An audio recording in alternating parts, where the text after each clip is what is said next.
Madame, Monsieur, bonjour et bienvenue aux 12h bilingues sur Équinoxe Télévision. En ouverture de ce journal, les agents de la mairie de Douala 2e ont finalement procédé à la démolition de plus d'une centaine de boutiques au marché des femmes.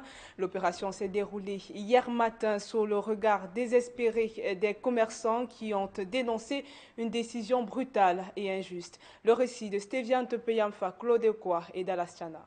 Au cœur du marché des femmes de Douala, aux encablures du marché central à Douala 2e, une dame sous une chaise, main sur le menton et le regard évasif. Elle ne digère pas la destruction de sa boutique. Tout comme elle, plus de 100 commerçants ont vu leurs échoppes réduites à néant. Cet espace marchand est réputé pour la vente de vêtements, sous-vêtements et layettes. On se bat pour travailler, on vient casser un 4 matin, on est comme ça, on monte, on descend. C'est des milliards, des millions. C'est chaud. L'argent des gens, nous sommes en pleine rentrée scolaire. Les parents, on va faire comment? Oui, mais c'est nous on devient que les bordels ou nos enfants deviennent que les bandits. On ne comprend plus rien. Malgré la pluie et en dépit des barrières de sécurité érigées par les forces de l'ordre, de nombreux commerçants se sont mobilisés pour sauver ce qui pouvait l'être. D'autres se sont même retrouvés sur les toits des boutiques pour récupérer les tôles et planches à proximité des courants de haute tension, malgré les risques d'électrocution. Je retire ce que j'ai pu retirer. Les choses même qu'on a enlevées dans la boutique, on a tout volé. Si on est de dommages, au moins on ne sait pas comment on doit faire. Les marchands en colère crient haut et fort qu'ils n'ont pas été informés de cette opération. Ils l'avaient déjà signifié le 9 juillet après avoir entendu des rumeurs relatives au déguerpissement de leur commerce. C'est comme s'ils attendaient que la présidente meure. Parce que ça ne fait même pas une semaine comme on a enterré la présidente. Aujourd'hui, ils sont déjà dans le marché. Ce qui n'est pas normal. Les rumeurs qui circulaient depuis mardi, depuis lundi qu'on viendra casser le marché à 22h. Je pense qu'on a fait un sit-in chez le sous-préfet et tout. On est même arrivé même chez le gouverneur. Bon, il nous a tenu informé qu'il était au courant de rien. Dans un communiqué signé le 10 juillet 2025, le délégué régional de la Sûreté nationale du littoral informe que le gouverneur a prescrit aux forces de maintien de l'ordre de descendre sur le terrain pour assister la mairie de Douala 2e à l'origine de cette opération de démolition qui a pour but d'assainir, réaménager et moderniser le marché des femmes. Et dans le département du Coupé Manengumba, région du sud-ouest Cameroun, les populations font face à de graves difficultés liées notamment à l'état désastreux du réseau routier. La situation est si critique que certaines familles sont obligées de transporter les dépouilles à moto jusqu'à la morgue de Loum, localité voisine. Un constat dressé dans ce reportage de Gladys Idjeba-Mandian et Kemazo Mathilda Osomba. C'est une scène à peine croyable, mais pourtant réelle. Des corps transportés sur une moto, et ce, sur plusieurs kilomètres, en vue d'être conduits dans une morgue de la ville de Loum. Nous sommes dans le département du Coupé Manengumba, dans la région du sud-ouest.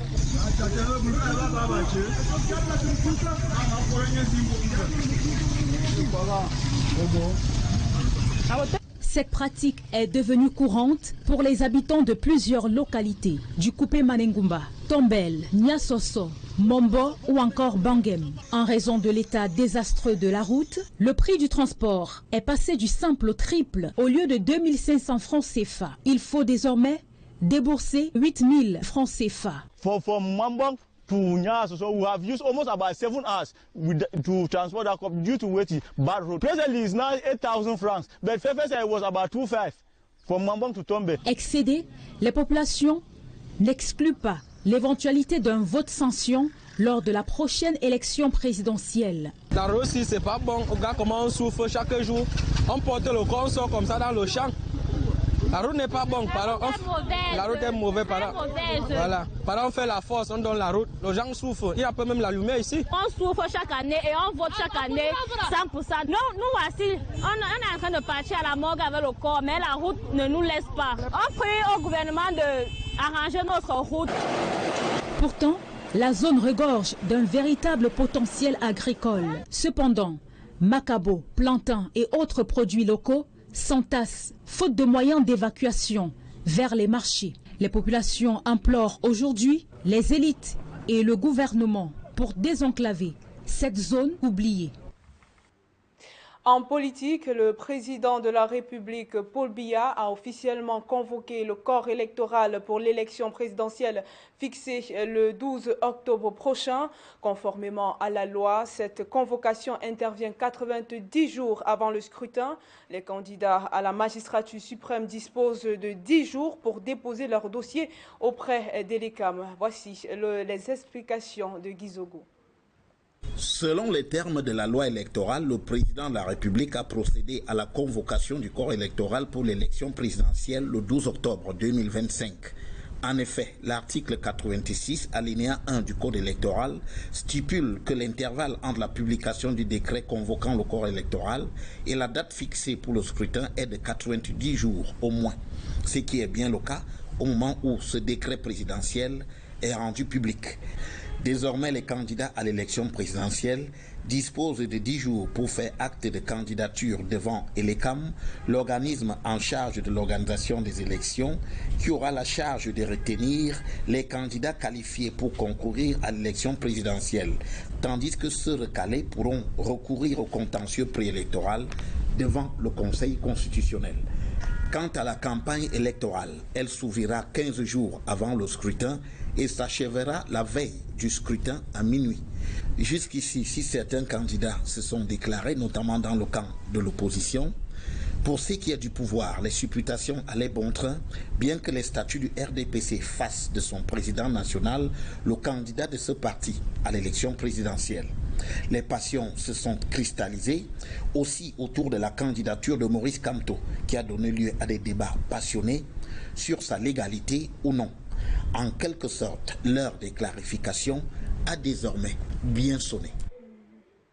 Et dans ce contexte préélectoral, Election Cameroun poursuit également sa transition numérique. L'institution vient de remettre en ligne son portail web après avoir été victime d'attaques malveillantes. Le nouveau site a été présenté au public lors d'une conférence à Yaoundé. Les détails avec Gizogo une fois de plus. l'ECAM est à nouveau présent sur Internet à travers son portail web qui est désormais disponible. L'organe électoral l'a annoncé lors d'une conférence de presse de son directeur général des élections à Yaoundé.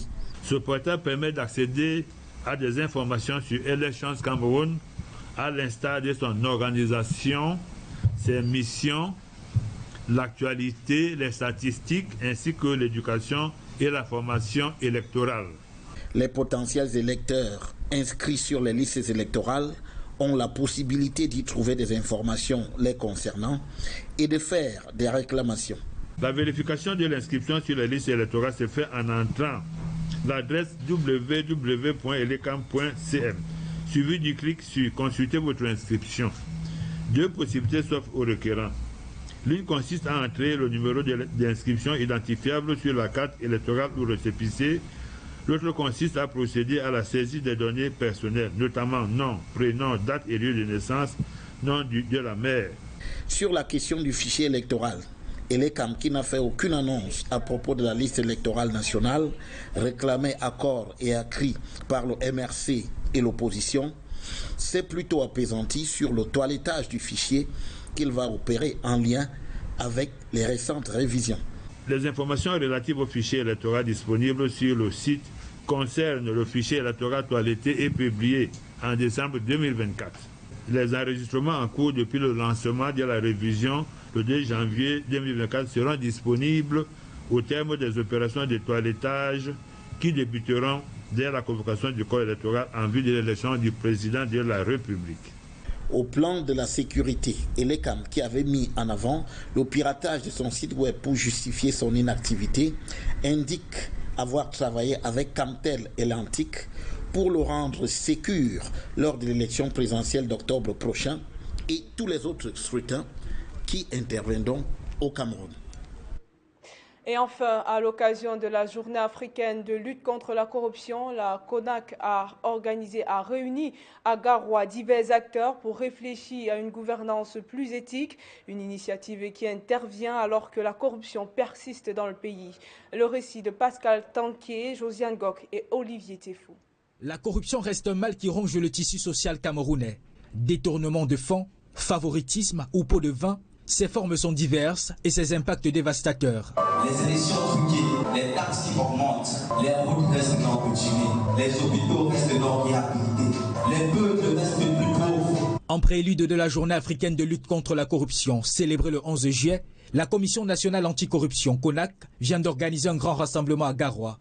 Objectif, renforcer la synergie entre les acteurs publics, privés et civils dans la lutte contre ce phénomène. C'est la 9e édition. Avant le 11, il y a des ateliers qui vont se passer et il y a des thèmes très importants qui vont intéresser les uns et les autres. Surtout que nous sommes avec les responsables des cellules ministérielles de lutte contre la corruption et ceci montre l'intérêt que les uns et les autres attachent désormais par rapport à la lutte contre la corruption et que le défi doit être un défi commun. Dans son discours d'ouverture, Joseph Densou, secrétaire général des services du gouverneur du Nord, a rappelé l'engagement du gouvernement pour une gouvernance transparente et intègre. La Convention de l'Union africaine sur la prévention et la lutte contre la corruption participait des efforts constants et graduels de notre pays en vue de l'éradication de cette gangrène. Nous savons tous que la corruption mine les efforts de développement et la cohésion sociale. C'est l'une des raisons pour lesquelles le pouvoir public ne sait attirer l'attention des Camerounais sur la nécessité de barrer la voie à ce mal. La rencontre a été l'occasion d'échanges entre ministères, collectivités locales, entreprises et sociétés civiles autour des défis à relever et des pistes de solutions. Dans un contexte où les affaires de corruption se multiplient et où la confiance des citoyennes s'effrite, la CONAC tire la sonnette d'alarme. Reste désormais à traduire les engagements pris en actions concrètes sur le terrain. Ce reportage met fin à la première partie du journal. La seconde en anglais, c'est avec vous, Formi en France Sanda. Good morning. Thanks, lovely senior. We're happy you are staying with us in the second segment of news. Ladies and gentlemen, we're starting on politics to talk about the convening of electorate by President Paul Biya following news that was released by presidential decree. As you see on your screens yesterday, President Paul Biya, who has officially convened the electorate for Cameroon's presidential election on October the 12th, 2025, marking a critical milestone in the nation's political calendar. This announcement, made via a presidential decree in the late hours of yesterday, adheres to the constitutional timeline and set the stage for a high-stakes contest amid deepening political fractures and societal challenges across Cameroon. Cameroon's electoral code in section 116 mandates elections 20 to 50 days before the incumbent's term expires. President Paul Biya's term as president in Cameroon, it should be noted, expires on the 6th of November 2025.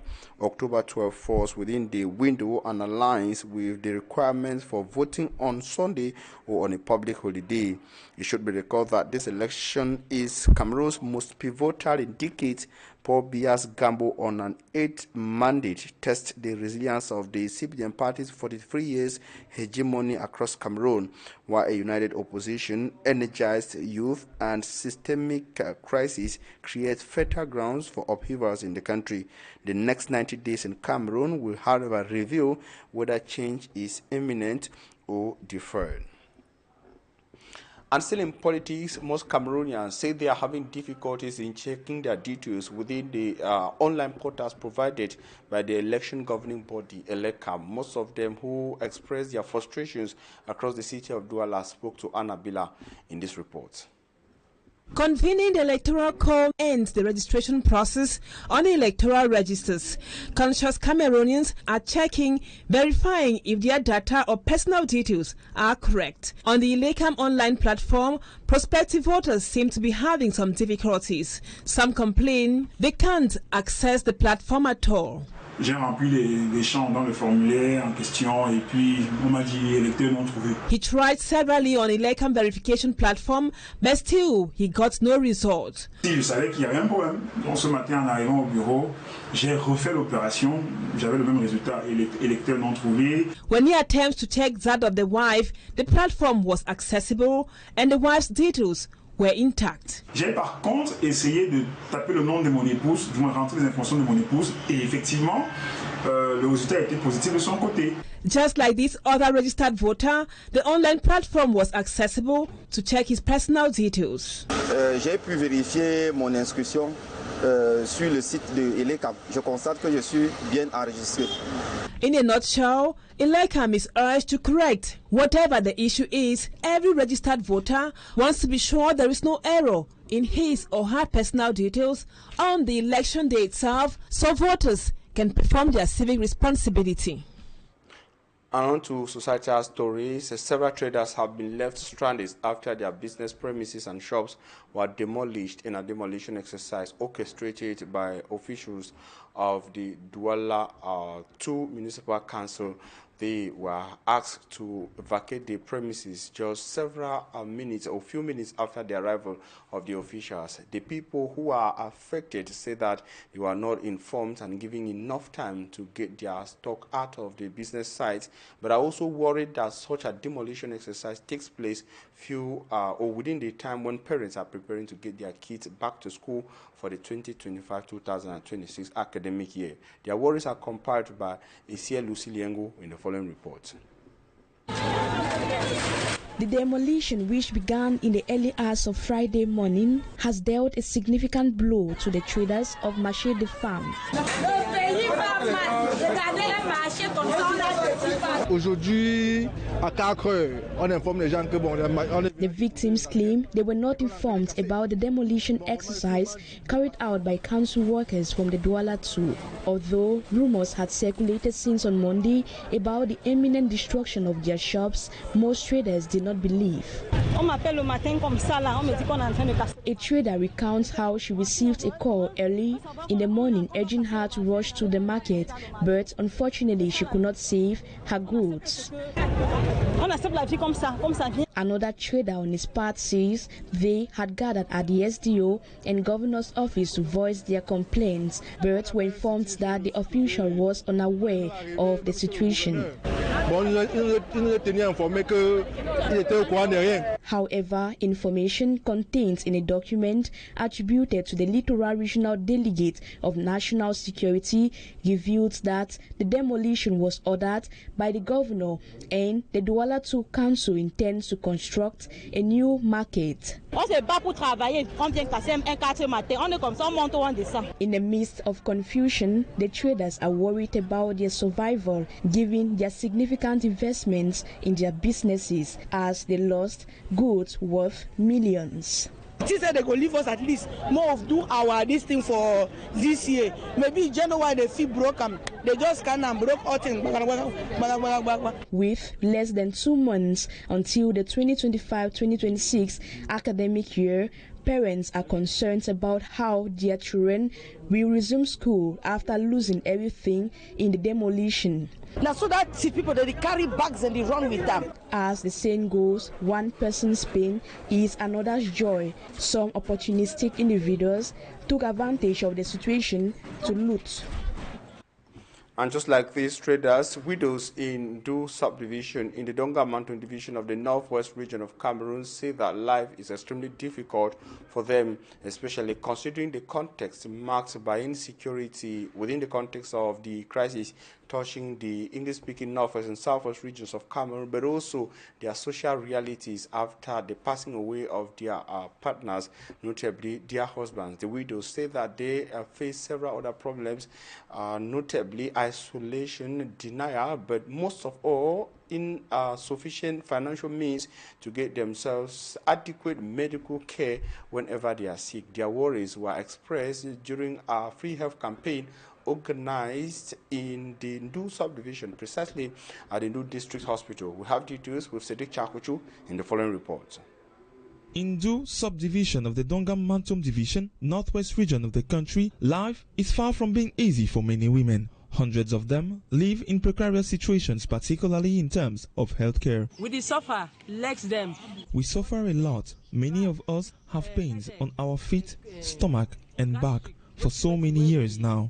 Suffer inside. The situation has been difficult with the socio-political crisis that has hit this region for over 8 years. Between insecurity, forced displacement and limited access to health facilities, these women face a silent stress. Some people they sick for heart. Many widows are sick, but for various reasons cannot go to the hospital for care. They can't say you give some support for hospitals. To help them, a free campaign was organized in the locality, an initiative aimed to improve the health and well-being of widows in the community. A total of 500 women benefited from the campaign. It simply means that there are a lot of women, there are a lot of people suffering from medical conditions, and for one reason or another cannot come to the hospital. So this opportunity has paved the way for them to come to the hospital, knowing that they will benefit for these services for free, and we have all these people. Mind you, there are many health conditions that we have noticed. People were living with them and couldn't come to the hospital, such as typhoid, diabetes, malaria, and since the population of women aged more than 60 years, obviously back pain, knee pain, since their main activity here is farming. So I've had these cases and we've been able to run some few tests for them for free, and we've offered treatment for them for free as well. The health campaign is part of efforts to support vulnerable populations in the region. By providing access to medical care, the initiative seeks to improve the health outcomes of widows and their families. Sedicha Kojo reporting there. And on to something else, still in the English-speaking regions of Cameroon, Buea, once known as one of the cleanest cities in Cameroon, is fast becoming a shadow of itself, with Buea city dwellers saying that parts of Buea poses a serious public health threat, with garbage or huge of garbages found in different road junctions, notably that of Mile 18 in Buea. They say that efforts to get municipal authorities in Buea to clear the waste have yielded no fruit. They are now crying to public officials through the media. Their worries were compiled by Rexafon from Buea. For weeks now, this vital junction in Buea, that is the Mile 18 junction, has been overwhelmed by piles of uncollected waste. The stench is unbearable and the sight is disturbing, raising serious concerns about hygiene and safety. Residents in the area have expressed frustration, noting the health risks posed by this situation. The whole environment in Buea is dead. People are not sleeping, mosquito everywhere.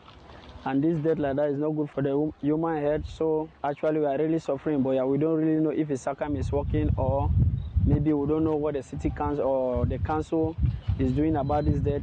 It's not only here that you can see death in Buea. Everywhere in Buea you see death everywhere. Commuters and pedestrians also face challenges navigating the junction as the waste encroaches on sidewalks and roadsides. A lot of traffic because of the dirt and the potholes, and the smells that come out from that dirt is not really easy.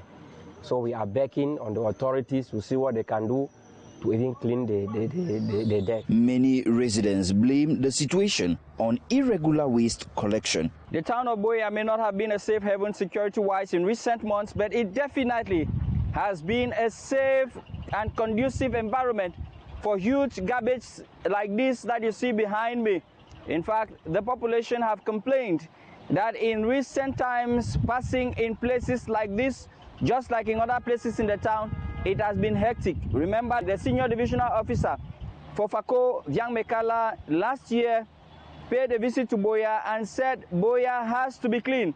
But what we are seeing here is that Buea is far from being clean. Despite the efforts of some community members in Buea to maintain cleanliness, the magnitude of the problem remains overwhelming across the town. Rexafon from Buea. Now, from Buea, we're taking you to information out of Cameroon to say that U.S. President Donald Trump has been criticized for undermining the authority of African leaders. The criticism from the African continent mainly comes after his reception of some leaders, mainly from West and Central Africa, at the White House, that's in Washington, D.C. They said that the posture and the tone employed by the U.S. President displays an undermining of the authority of these African leaders. This is with details in Babila Jonathan's report. Critics lambast U.S. President Donald Trump over what they consider as disrespectful treatment of the presidents of Gabon, Guinea-Bissau, Liberia, Mauritania, and Senegal at the White House. However, political analyst Dr. Nick Nguyen thinks it was not disrespect, but the natural attitude of Trump. I have heard a lot of people commenting about the attitude of Trump to say that he was sitting in a chair like a king, while the other presidents were standing around him like if they were his errand boys or something like that. I think to say so is not exactly right. You have to understand, if you want to talk about someone's character, first you have to know him and understand what he does under other circumstances. You would have noticed that most of the time, even with his ministers in his office, he's always sitting down. And so sitting down is not a sign of disrespect. President Donald Trump respects only 3 presidents in this world. He respects the president of Russia, he respects the president of Israel, and he respects the president of China, if that's what you're looking for. But for the others, he treats them like just other human beings. He goes further to say that respect is not given, but deserved. Africans as a whole are not respected the world over. And the only thing that is going to make others respect us is when we increase our productivity. In his opinion, the most important thing to be considered in the meeting between U.S. President Donald Trump and the 5 African leaders is business. They did the business of the day, and I think that is what is most important. Some analysts like Beverly Ocheng say Washington is likely seeking to diversify metal and mineral imports by engaging with resource-rich African nations who are said to be leveraging political rivalries between the United States and some world superpowers to maintain balanced partnerships. And that report brings us to the end of this edition of News in French and English on Équinoxe Television. We thank you for your keen attention, urging you to stay in the company of interesting programs. La Fleur Signa and I will show be back here at 8 p.m. La Fleur, on se voit à 20h. Rendez-vous à 20h pour Armstrong Standard. Madame, Monsieur, c'est la fin du journal. Merci pour votre attention. Merci également et surtout à l'équipe en régie. Restez sur Équinoxe Télévision. Les programmes se poursuivent. Dans une trentaine de minutes, ce sera le PD News.